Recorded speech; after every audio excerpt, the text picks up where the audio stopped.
Setelah 13 Januari 2021 lalu, PT Bio Farma menerima 15 juta dosis bulk vaksin dari Sinovac Tiongkok hingga sekarang sudah berhasil memproduksi 6 batch atau sekitar 6 juta dosis yang rencananya akan siap edar pada minggu kedua bulan Februari nanti. Lantas siapa saja yang ditargetkan diproduksi vaksin 6 juta ini? Siapa yang saja yang ditargetkan untuk menerima? Serta masihkah 6 juta dosis vaksin itu gratis atau sudah berbayar? Kita sudah bergabung bersama Corporate Sekretari PT Bio Farma, Bambang Herianto. Selamat pagi Pak Bambang. Ya, selamat pagi Mas Marvin, salam Iya, sehat. selamat pagi. Saya juga Pak Bambang. Kalau tentunya pertanyaan saya ini juga mewakili pertanyaan dari masyarakat juga. Sejauh ini bagaimana Pak proses perkembangan dari produksi yang dilakukan oleh Bio Farma Pak? Iya, jadi Bio Farma terus mengejar untuk menghasilkan vaksin secara cepat dengan kuantitas yang cukup. Terakhir kita sudah mendapatkan sebanyak 15 juta dosis balok dalam bentuk balok dan saat ini sudah diproses. Dari 15 juta ini sudah ada update nih Mas Marvin, kita sudah produksi 8 juta dari target mungkin sekitar 13 juta. Tadi dari 15 itu nanti menghasilkan sekitar 13 juta dosis. Demikian. Oke. Untuk sisanya berarti ditargetkan selesai kapan Pak berarti? Jadi nanti dari 15 ini kita sudah berproses dari tanggal 14 Januari ya, kurang lebih nanti selesai di 11 atau 12 Februari. Jadi nanti sambil menunggu lot rilis dari Badan POM yang diperkirakan di minggu kedua bulan Februari. Jadi ini secara bertahap nanti karena setiap minggu kita ada sekitar 3 batch yang diproduksi. Nah tentu rilisnya nanti juga secara bertahap. Tidak sekaligus 15 juta gitu. Oke, usai selesai diproduksi ini bagaimana alur selanjutnya Pak Bambang? Ya tentu ini kita kan memang sudah mendapatkan 2 jenis ya. Yang pertama dalam bentuk sediaan jadi dan sudah didistribusikan untuk tenaga kesehatan.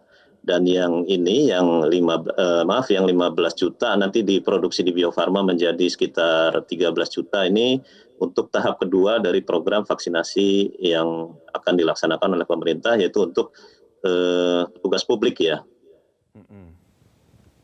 Oke, selain dari 15 juta ini apakah akan ada juga target lain yang juga nanti akan diterima oleh Bio Farma? Iya, untuk Sinovac kita sudah ada komitmen sampai dengan September 2021 ini pengiriman sekitar 140 juta dosis.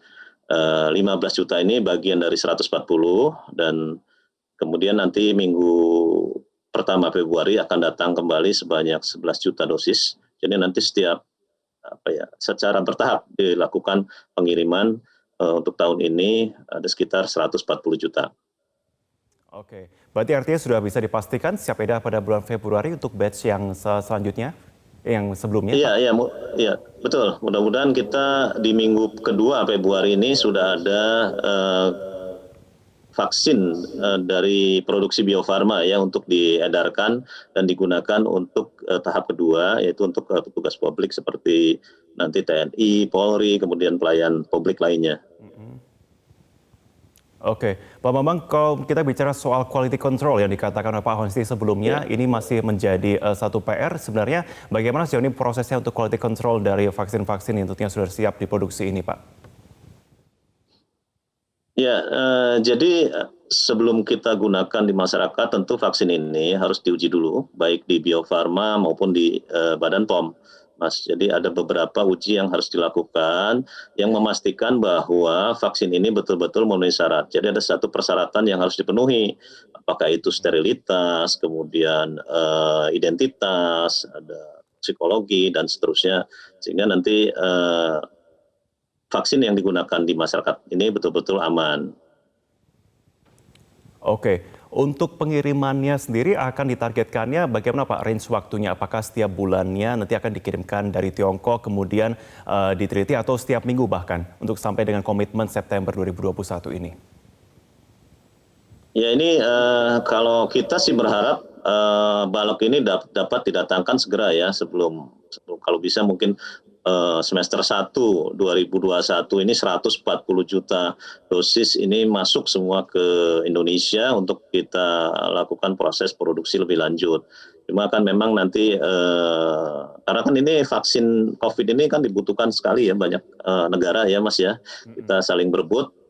Mudah-mudahan kita berharap setiap bulan mungkin sampai dengan Juni 2021 ini sudah bisa masuk semua 140 gitu, juta dosis.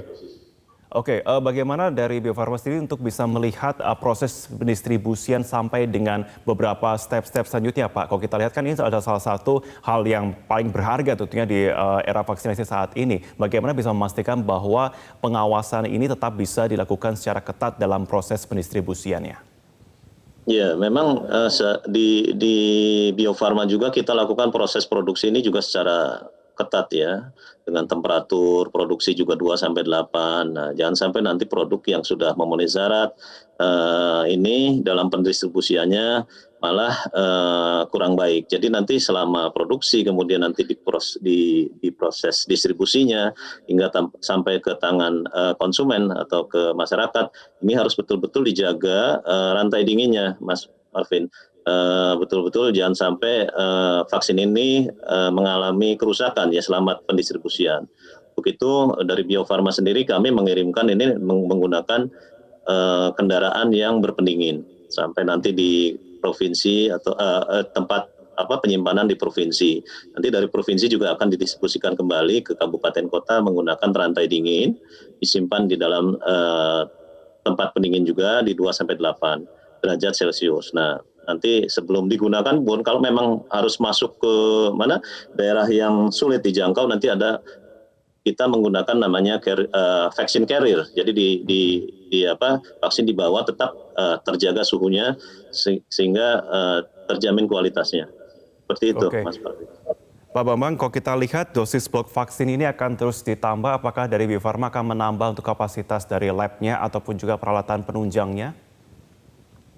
Ya, betul. Saat ini kita masih menggunakan satu fasilitas dengan kapasitas 100 juta dosis per tahun. Tadi yang 15 ini kita proses di satu fasilitas yang 100 juta. Nah, kami sedang menyiapkan juga satu lagi kapasitas yang lebih baru, itu 150 juta dosis per tahun. Nah, ini mudah-mudahan karena ini memang masih menunggu approval dari Badan POM bahwa kita bisa melakukan proses produksi vaksin COVID di fasilitas kedua. Mudah-mudahan dalam waktu dekat Badan POM bisa melakukan sudah melakukan audit dan bisa memberikan sertifikat CPOB namanya, cara pembuatan obat yang baik, sehingga nanti Bio Farma akan mempunyai 2 fasilitas untuk memproduksi sebanyak 250 juta dosis. Nah, ini cukup besar nih.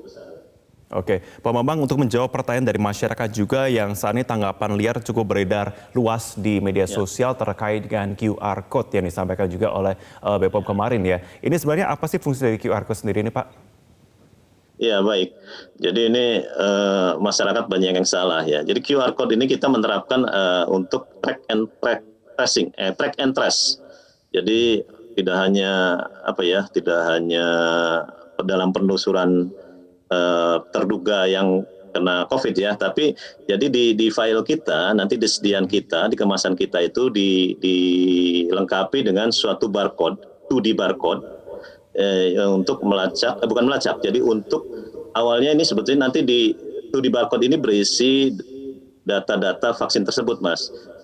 Ada data produksi, ada data expire date, tanggal produksinya gitu.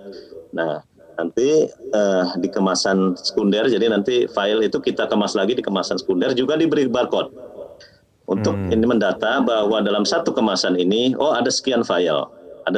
Nah, kemasan yang sekarang kita gunakan ini berbeda dengan kemasan sebelumnya. Kalau sebelumnya satu kemasan primer, satu dus itu, satu kemasan sekunder itu berisi 40 file satu dosis, jadi ada 40 dosis. Nah, kalau yang sekarang ini satu kemasan sekunder, satu dus berisi 10 file, setiap file isinya 10 dosis, jadi ada total 100 dosis. Nah, ini juga jangan sampai nanti jadi hoax lagi nih bahwa ini kemasannya berbeda yang akan dipakai, karena memang kalau yang sebelumnya 3 juta ini kan dalam bentuk produk jadi, kalau yang 15 juta dan seterusnya diproduksi oleh Bio Farma sehingga kemasannya berbeda. Nah, kembali ke barcode tadi, nanti di kemasan sekunder, tersier juga diberikan barcode. Ini fungsinya apa? Nanti kita akan memantau bahwa vaksin ini terdeliver kemana, ke provinsi mana, nah ini bisa kita data. Ketika sampai kita di provinsi sampai vaksin tersebut didata oleh petugas di sana, nanti datanya akan tersimpan di dashboard kita. Akan terlihat tuh Mas bahwa vaksin ini dengan batch sekian sudah sampai di provinsi mana, jumlahnya sekian. Kemudian nanti kalau dikirim sampai kabupaten kota juga akan terlihat sepanjang melakukan petugasnya melakukan scanning ya, bahwa barcode ini sudah masuk dengan jumlah sekian. Nah nanti digunakan pun begitu. Nanti Mas Marvin ketika divaksin akan teridentifikasi menggunakan vaksin yang mana, file yang keberapa gitu. Jadi seperti itu Mas. Jadi bukan untuk mengidentifikasi orang, tapi kita men-tracking dari vaksin tersebut sampai digunakan di masyarakat. Seperti itu Mas Marvin. Artinya pure untuk pendataan tentunya dan juga siapa saja penerima dan juga tentunya dari sesuai target tidaknya ya gitu ya untuk pemberian vaksin ini ya. Baik, terima kasih Pak Bambang Herianto sudah memberikan penjelasan tentunya dalam Metro Pagi Prime Time, Corporate Secretary PT Bio Farma. Selamat pagi Pak Bambang.